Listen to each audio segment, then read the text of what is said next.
27 outs. That's the nothing personal word of the day. It is Wednesday, November 1st, the first day of November, second to last month of 2023. Holy shnikes.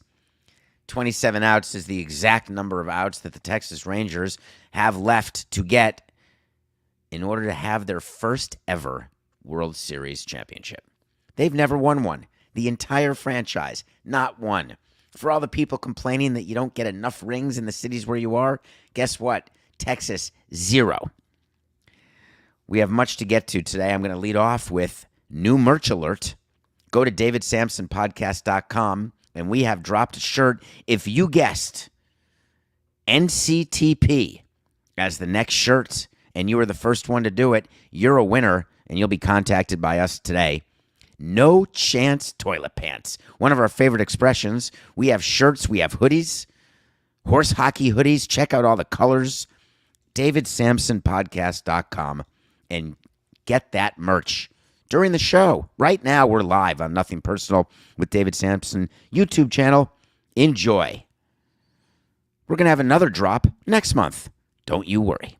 All right, let's get to the World Series. Then we have to get to what happened overnight in Las Vegas, because Las Vegas is the city that never sleeps.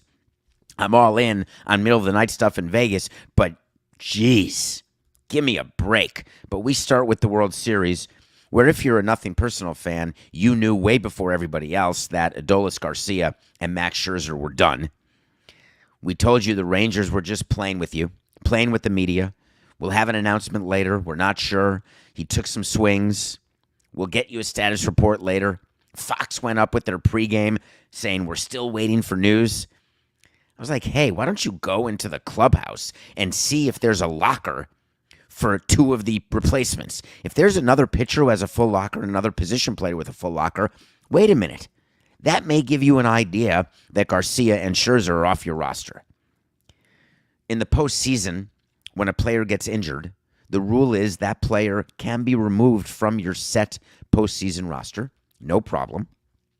That player then can be replaced by anyone who was in your organization on August 31st. Anyone from short A to high A to the major league disabled list, injured list, anyone's eligible as long as they were in your organization on August 31st. That's why there's such a rush to get everybody in by that date, because that's your postseason eligibility roster. When Adolis Garcia swung the bat and grabbed his side, the Rangers said it was side discomfort. We don't know. It's oblique. And obliques don't get fixed in a day. They don't get fixed in a week. And there was no reason to keep trying to fool the Diamondbacks, like, hey, you better prepare for Garcia. There was a thought he'll be available to pinch hit in Game 4. No, you're not available to pinch hit when you have an oblique strain. You can't swing a bat. So the Rangers decided, very close to game time, wink, wink, to take him off the roster. I should have known what that would mean for yesterday's game. Because when you lose your star player, and he's been playing along with Corey Seager, lights out. The MVP of the LCS was Garcia. You bond together as a team. You sit down, you have a meeting, and this is what happened in the Texas clubhouse when they knew that they were being taken off the roster. There was a meeting, and Garcia said very simply, we've got this. Finish what we've started. You've got this. That's pretty motivating when a player's hurt, except it's the World Series. You really don't need outside motivation. That said, the Rangers came out and absolutely crushed in Game 4. The final score was 11-7 if you were sleeping or not watching. And you'd say, wow, that's a close game. And I would say it was 10-0 and then 11-1. And then there were some garbage time runs. It's sort of like an NBA game when it's a blowout the whole game, but there's a little run at the end. And the final score, look at that. They won 118-110 on a backdoor cover. And still it was a blowout. That's sort of what the World Series game was last night at 11-7. The only good news for the Diamondbacks, actually, as they went home after losing Game 4, is the closer for the Rangers had to actually pitch in the ninth because the Diamondbacks scored a run or two. So they got the closer up. There were 2 men on, and they ended up doing it. He threw 11 pitches, whatever.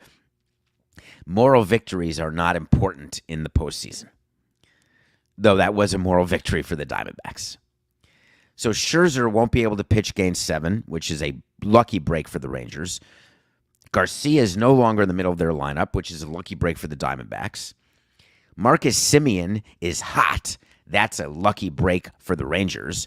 Seager you can't get him out. That's a tough break for the Diamondbacks. Walker is starting to hit a bit. Carroll is starting to hit a bit. And Marte can't stop hitting. And that's all good for the Diamondbacks. So where are we now? 3-1. Everyone's saying that's it. The series ends tonight. That's not exactly how it's going to go, actually. Because the Diamondbacks have Zach Gallen going tonight. They have Merrill Kelly going in Game 6. And then they have Brandon Pfaadt in Game 7. The Rangers have Nathan Eovaldi tonight. Then they have Jordan Montgomery in Game 6. And then, unknown, but it's going to be John Gray in Game 7. Both teams feel that they have the ability to win. That's what's cool about this series, and people are missing that because of the ratings, or they're thinking they're not interested. They're thinking the games are blowouts, yada, yada, yada. It's pretty cool when both teams have the same level of confidence. The Diamondbacks didn't lose last night and then go home and say, that's it, the series is over. And I know the Rangers under Bochy didn't walk out of the clubhouse up 3-1 and saying, hey, we won the ring. If any organization knows that it takes 108 outs to win a ring, it's the Rangers. Go back and look at the last time they were in the World Series, like 2010, 2011. They were damn close both times. I mean, super close. And it didn't quite work out. So I am not giving up on this year's World Series. I'm not willing to open the show tomorrow with the closure of the baseball season, and then all of a sudden we're going to have to talk about Ohtani every day. Where's he going to sign? The Ohtani craze can wait a few days. Let's get a few more games in. What else happened during the game that was interesting to me? I don't know why. We say this often, and Coca's talking to me right now about a tweet from Pedro Martinez that Corey Seager is the kind of player that you circle before the game and say to yourself, let's give him the Bonds treatment and not let him beat me. Pedro, that's what we've been saying on Nothing Personal, except we said it about Garcia. We've said it about different players through the course of the postseason. Of course, I feel this way, especially the approach to Seager, who swings at every first pitch. Why would you ever give him something to hit on a first pitch and let him hit a home run? But yes, on the Rangers, you don't want Seager to beat you. But Zach Gallen is going to challenge him. Zach Gallen will challenge him tonight. Don't you worry. All right, I want to get quickly here. That's enough on the game. It's Game 5 tonight. Our pick was the Diamondbacks yesterday. We lost it. We're 158 and 160. We're going with the Diamondbacks again. We had the Diamondbacks winning in 7 games when the series started. I have no reason to change that pick.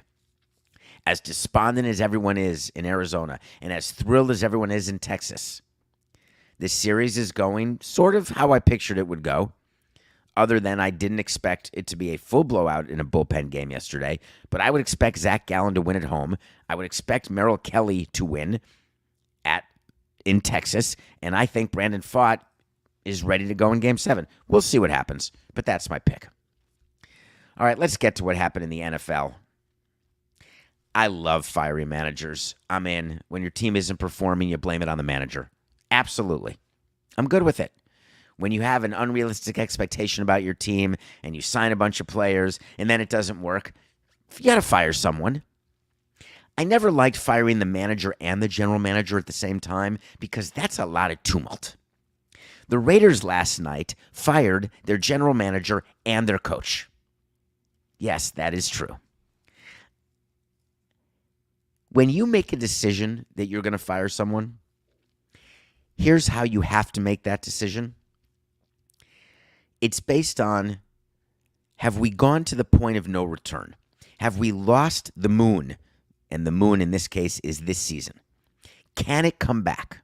If it can't come back, there's no rush to fire someone because it's not going to improve. When you fire someone early in a season, you do it because you think that you haven't lost the moon, that you haven't lost your season, and that if you replace the manager, you have an opportunity to win that particular year. The NFL, when you do an in-season coaching change, it's harder than any other sport because it's hard in the middle of a season to get a brand new playbook, a brand new feel for your team, a brand new approach. It's much harder for interim coaches to succeed in football than it is in baseball. So when owners want to make a change in football, my opinion is they do it with the feeling, hey, this season is lost.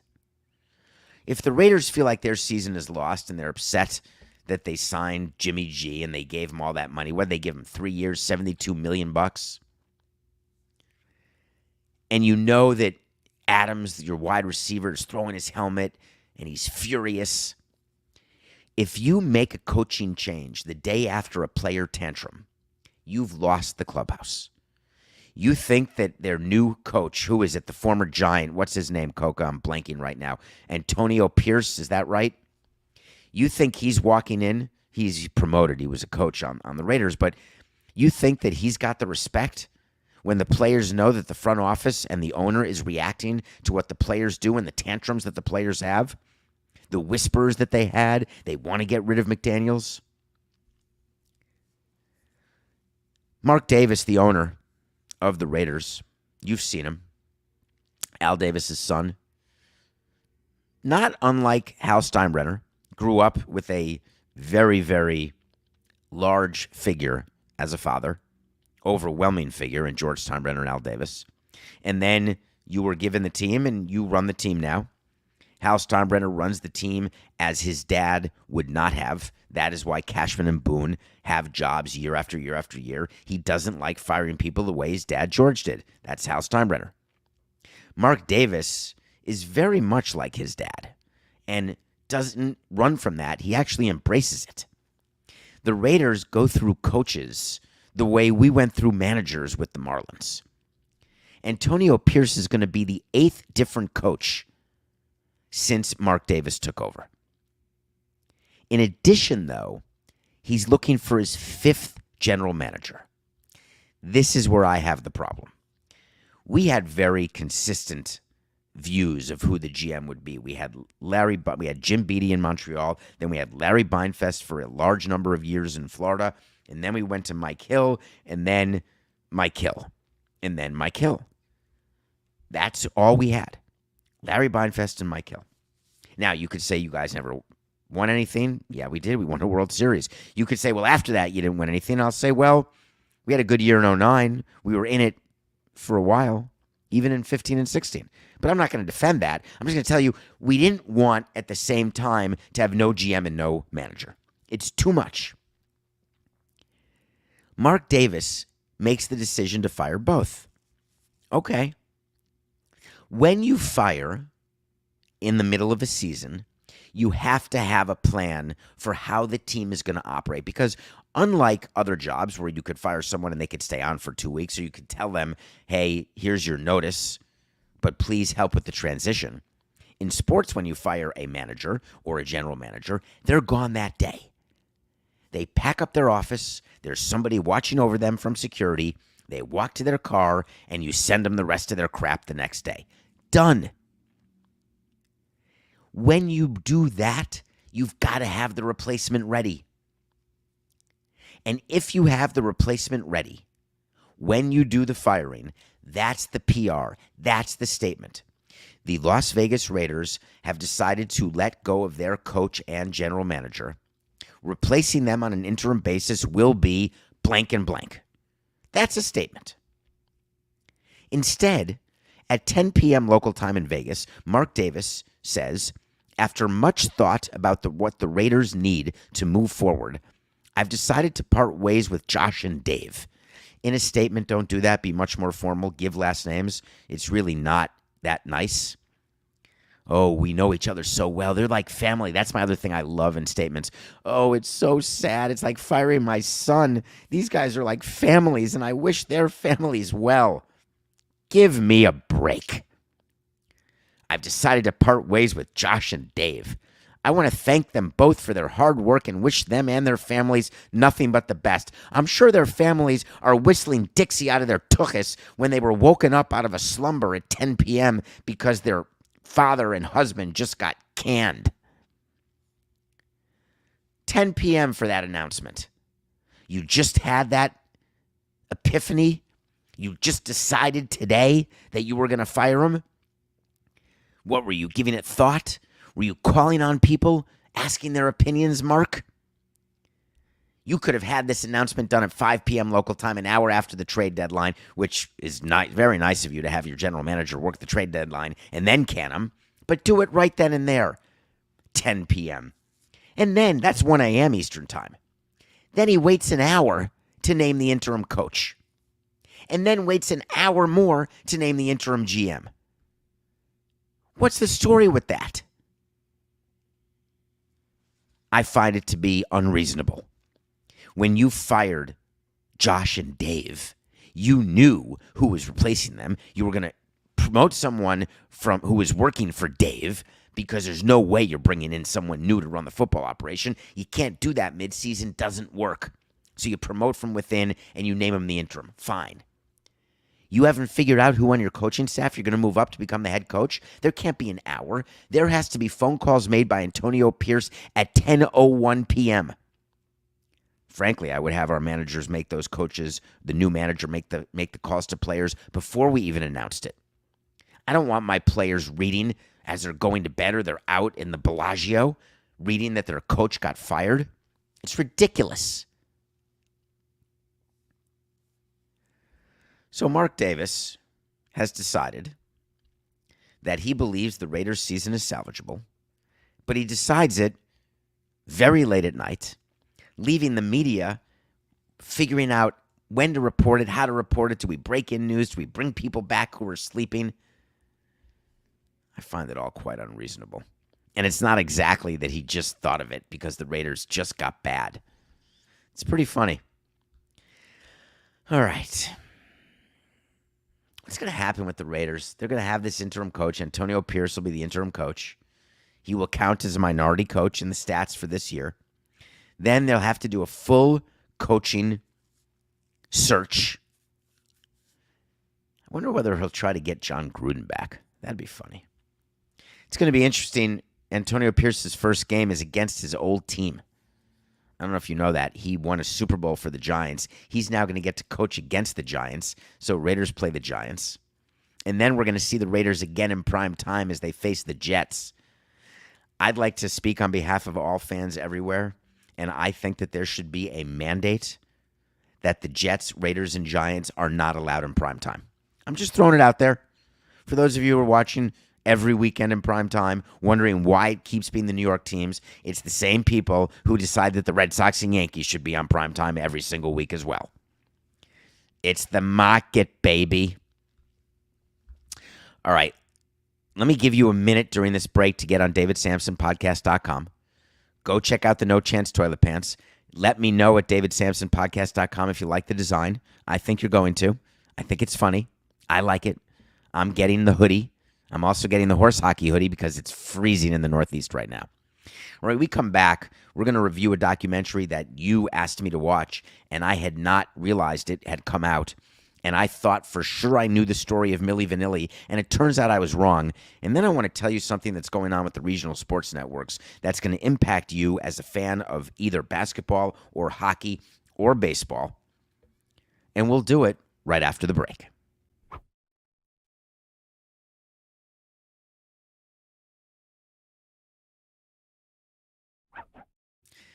Welcome back to Nothing Personal. It's David Sampson. How are you? I love when you give me suggestions on Twitter at David P. Sampson or on the website, davidsampsonpodcast.com.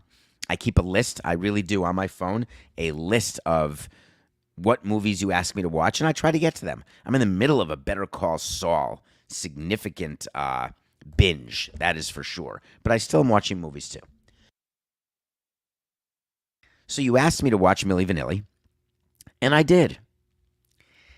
So that's from the 90s or 80s. I was like in my prime music phase. And, girl, it's true.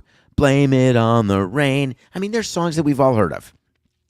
Then they had the biggest scandal that didn't involve doing bad things to people. The Milli Vanilli scandal was a Watergate-style cover-up that it turns out those handsome hunks weren't singing at all. They were lip-syncing. And it became a big deal because people felt defrauded.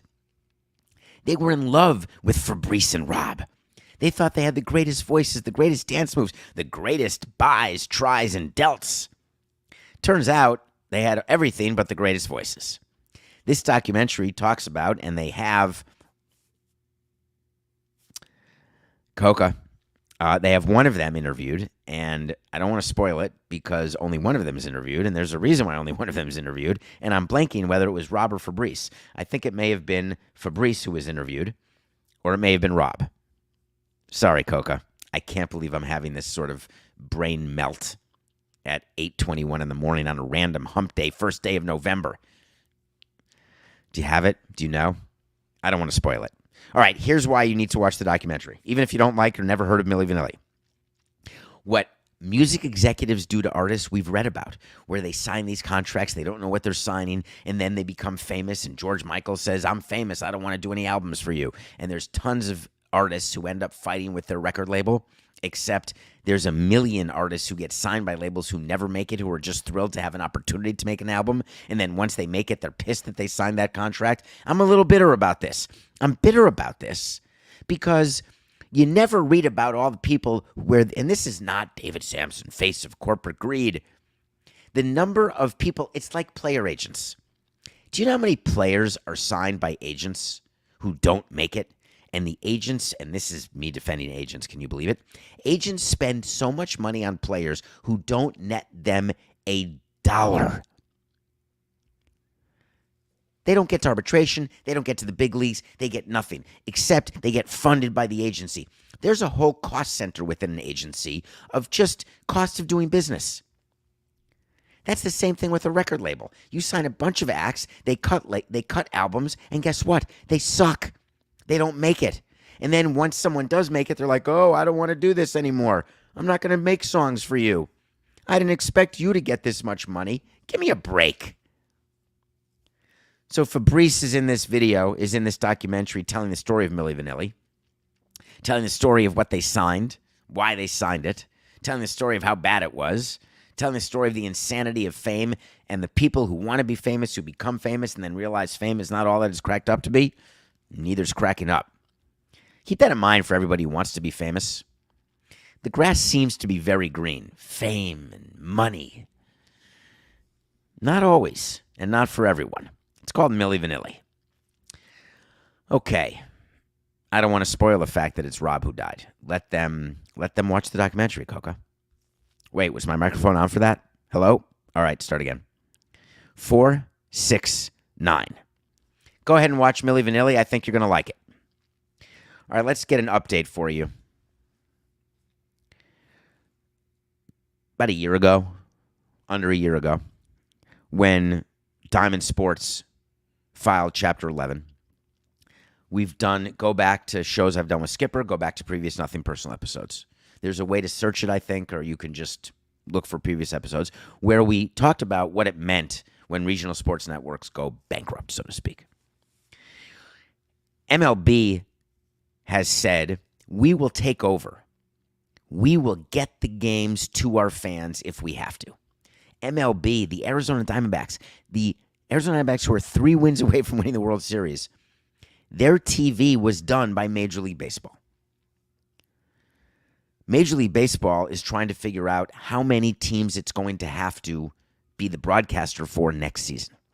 Because Diamond Sports Group is still in Chapter 11. Chapter 11 is when you are asking a judge to help you reorganize your business, figure out what assets you're going to keep, what liabilities you're going to get rid of, how your company is going to run as it emerges from Chapter 11. Diamond Sports has not been able to emerge after all this time because they don't have a plan that can work. The TV landscape is so complicated and changing so quickly that the old formula of a regional network getting all sorts of money it's over. It's all about direct to consumer. It's all about streaming. It's all about people wanting to pay for what they want, not for what they don't want. That's one of the issues that ESPN is having. So this is not just a Diamond Sports issue. But what happened in the last week is worth mentioning here today. Rob Manfred is in a tough position. And he's in a tough position because we are between 1 and 3 days away from free agency in baseball. The non-tenders are going to start. Going after Ohtani is going to start. What is the one thing you've learned that is required when you head into an offseason in baseball? The one thing, your budget. The president of the team has to give a budget to the GM so the GM can figure out what moves he or she is going to make. Now it's just he, I guess. The owner has to approve the budget. This process starts during the previous season. We would start our budgeting process in June or July. Fiscal year ends October 31, and you are starting November 1 today. Every team has a different fiscal year. Some people do it calendar. Some people do it November 1 to October 31. Some people do it January 1 to December 31. Doesn't matter. That's just accounting. You need your payroll. What do you need to get a payroll? You need your budget. What do you need for a budget? You need your revenue. What do you do when you're a team that doesn't know what its TV revenue is going to be? You panic. You call up baseball and you say, hey, commissioner, is Diamond Sports going to stand by their deal with our team? I don't know. Well, can you find out? All right, let me get back to you. Dear Judge, my name is Rob Manfred. I am going to put a filing in the U.S. Bankruptcy Court in Texas. I need to know right now what Diamond Sports Group is doing. I need to know, are you paying or are you not? Because if you're not, we're going to have to broadcast your games because the fans are going to get to see every game, no issue. But if you're not going to stand by your contract and we're going to take the rights back, then we have to tell the teams that we're only going to promise you up to 80% of what your revenue was going to be under the Diamond Sports Regional Network deal that you had. Then the owners say, all right, 80% of $60 million, no problem. We now know we have $48 million of TV revenue, no problem. Our payroll, our budget is going to reflect that downturn in expected revenue. Can it be made up with attendance? No. Can it be made up with corporate sales? No. It's made up by lowering payroll. That's why Rob needs to get the information from the bankruptcy court so he can give it to the teams so the teams can make the budgets so the teams can then decide who they're going to sign, who they're not going to sign. So who else is interested in Diamond Sports Group and their bankruptcy? The union. The reason the union's interested is they're concerned for what payrolls are going to be and what total comp is going to be for their players. It's not a small deal that Diamond Sports Group can't get itself reorganized and can't get information to baseball about which deals it's going to honor and which deals it's not. And the only way to expedite it would be through a court order. So baseball's trying to get that done. But guess what? Guess who doesn't care about a team budget? The court. The court is interested in figuring out an entire plan of reorganization for Diamond Sports Group. It's interested in dealing with all of its creditors, of which the teams are some, not all. The court doesn't care whether or not the Marlins should pick up an option or sign a free agent. The court doesn't care if the Diamondbacks don't know what their total revenue is going to be from local broadcasting. It's not even in the top 10 of what the judge is dealing with this Diamond Sports Group reorganization. So what baseball is trying to argue is that if you don't tell us, then we're left to our own devices. It's interesting to me. If I'm Rob Manfred, I would rather not know. I would leave it alone, and I would have an owners' meeting this November where I would vote on the relocation, which is ridiculous. I congratulate the winner of the World Series, and then I would point out to the teams who have local deals with Diamond Sports Group, you better be and you better show a lot of discretion. You better watch out with your payrolls, gentlemen, because you have no guarantee of revenue. And if you can't show me that you've got the debt capacity or that you're going to write a check for your team, you better watch your numbers because we're not promising you anything. And if an owner is responsible and smart, they would not sign players or raise their payroll. That's the real ideal world. But in the real world, owners are not smart. Owners are emotional. Owners want players. Owners think players help them win. Owners want to spend money to get the players to help them win and then wonder why they don't win. That's why Rob, as the commissioner, has a job to save owners from themselves. So instead of having it be speculation, you try to give owners hard facts. Your TV revenue is down 20%. Your TV revenue is exactly what you thought it would be. As a president of a team, I appreciated the hard facts from the commissioner. Owners don't care. We would put slides in owners' meetings about time lost to injuries, about don't sign pitchers to 7 years or more because look at how injured they get, about look at this guarantee and look at that guarantee, look at the money you're losing. They would put up financials of teams and try to embarrass you in front of your colleagues. Look at this team. Your team lost $20 million. Look at your team. You're not compliant with the debt service rule. Look at your team. You're a putz. You lost this number of dollars to disabled players because you're signing old players. And you know what owners would do? They'd look at the board. They'd look at their phone. They'd look at the board. They'd look at their phone. They'd look at the team president. And then the meeting would end, and they'd go back on their private plane and go back to their city, and they didn't give a tinker's damn. It didn't work to embarrass the owners that way. But I give Rob credit. Rob is trying. I don't think he's going to get any sort of relief from the court, but we'll see. So that's the update. Transition, not easy to transition to this. Have you seen in the news recently the violence that's taking place at sporting events? I was thinking about doing a segment on what's going on in the Middle East again. I've done one segment. It is absolutely unconscionable, the anti-Semitism, the rampant anti-Semitism that is going on everywhere. The fact that it seems okay to be anti-Semitic. The violence that is happening in every region, the misunderstanding that people have about what Israel's doing and why they're doing it, the lack of people understanding that what Hamas does is put their leaders and use Palestinians as human shields. That's why you have to bomb refugee camps and hospitals. They didn't bomb that hospital. Hamas is not stupid, and Israel has to eliminate Hamas. Whether your view of war, whatever your view is of what's happening in the Middle East, here's a thought on what your view can't be. Racist. All we do is preach tolerance. War is war. You can have your view of it.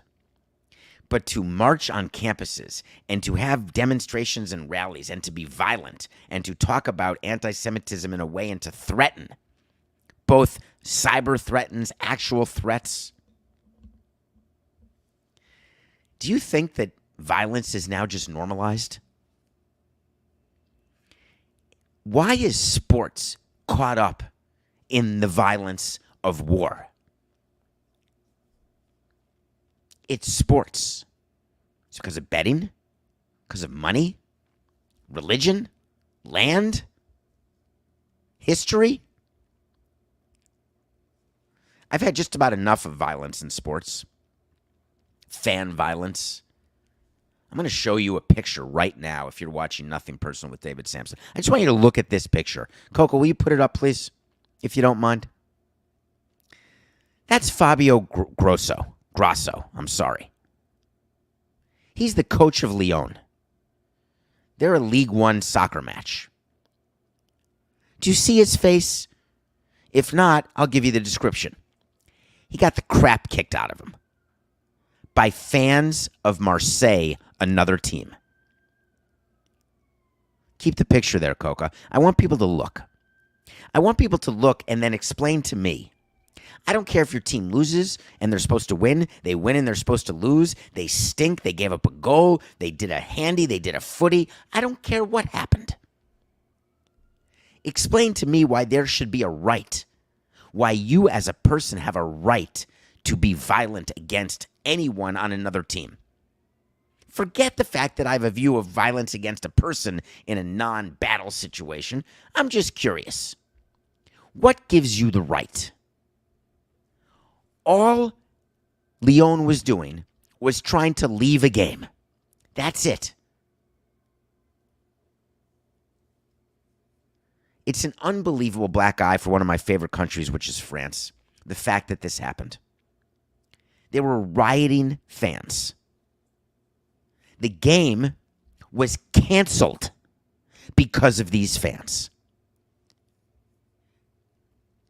Then when the supporters were leaving, look at what they did to the supporter bus in Marseille.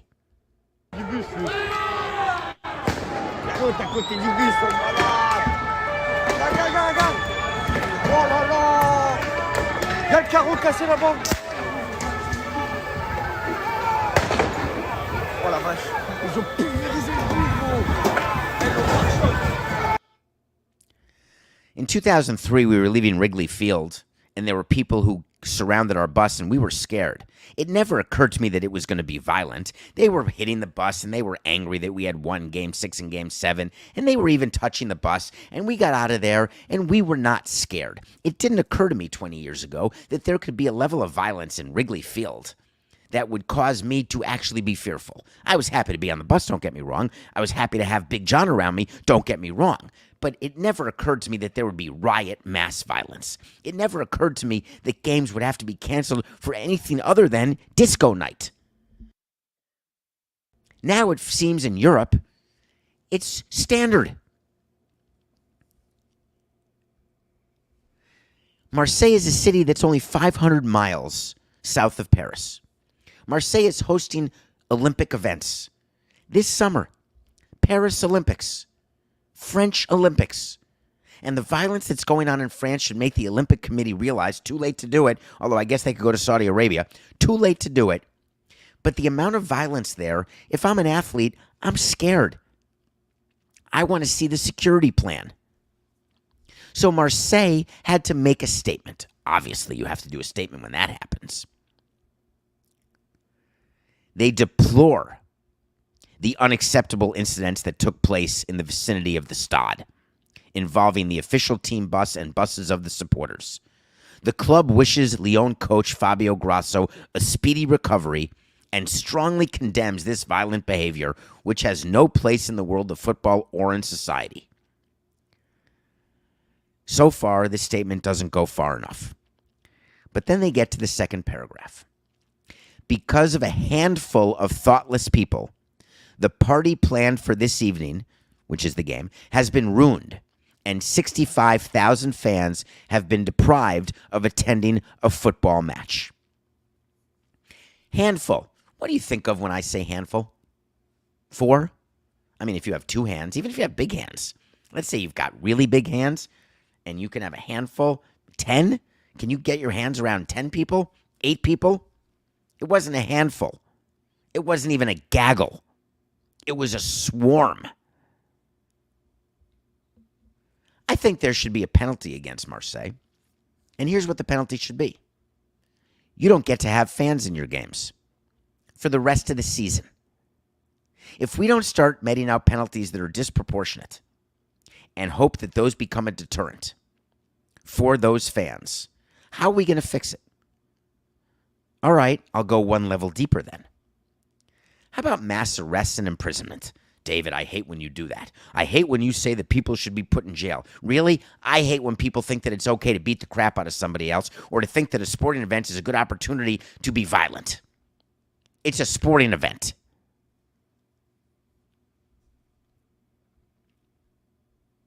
God forbid this leaks to the U.S., which in some ways it does. In some ways it started. We did a whole segment on the individual fights that go on in stadiums, in football games. What do you do about stopping fights that take place? We're worried when there's one fight, when one guy gets hurt in a parking lot, or when one thing happens in the stands. What happens when it's 10,000 people who are doing it to each other? You think there'd be serious repercussions here in the U.S.? You're damn right there would be. Speaking of me being grumpy, I want to end the show with what's going on in Saudi Arabia. You got to tip your cap to them because they did it. Let me tell you what they did. Did we have a wait to see? I think we did. That Saudi Arabia is going to host the World Cup in 2034. Well, they had competition from Australia, and for whatever reason, Australia decided, you know what, we change our mind. We're not going to bid. Guess how many countries are bidding to host the World Cup? One of the great events to host. It's the cream of the creme. You want it. Great economic development. It's great everything. I can give you an economic study that shows hundreds of millions of dollars of benefit, billions of dollars, jobs galore. The total number of people who want to host the World Cup in 2034, you guessed it, Saudi Arabia. I wonder who's going to get the World Cup. Well, guess what? Saudi Arabia got the World Cup. Is there any more blatant form of corruption and payola than FIFA awarding the World Cup to Saudi Arabia? When is it going to come out how much money was given to the Australian Federation to withdraw their bid? Because you think they just did it for S's and G's? Hey, do you have $1 I can spare, FIFA? You don't think that Saudi Arabia gave money to FIFA to give to Australia? Surely you jest. David, you have no proof. I'm not an investigative journalist. Of course I'm speculating. But you don't think it's funny that there was one bidder bidding against Saudi Arabia and then they disappeared like Joe Pesci and Goodfellas? See you later. So FIFA finally has made it very clear that none of it matters.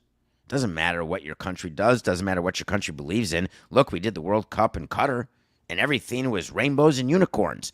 It's not like any workers died building the stadiums. It's not like they weren't ready. But Saudi Arabia fulfills every requirement to host a World Cup. They've got 4 stadiums already built. Way to go.